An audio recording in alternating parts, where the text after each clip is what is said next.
أعوذ بالله من الشيطان الرجيم. بسم الله الرحمن الرحيم. لا أقسم بهذا البلد وأنت حل بهذا البلد ووالد وما ولد لقد خلقنا الإنسان في كبد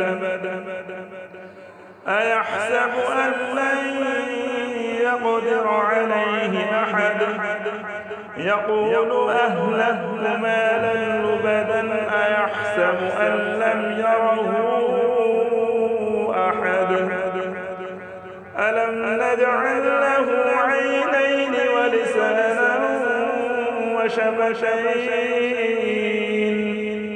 وهديناه النجدين فلاقتحم العقبة وما أدراك ما العقبة فك رقبة أو إطعام في يوم ذي مسغبة يتيما ذا مقربة أو مسكينا ذا متربة ثم كان من الذين آمنوا وتواصوا بالصبر وتواصوا بالمرحمة أولئك أصحاب الميمنة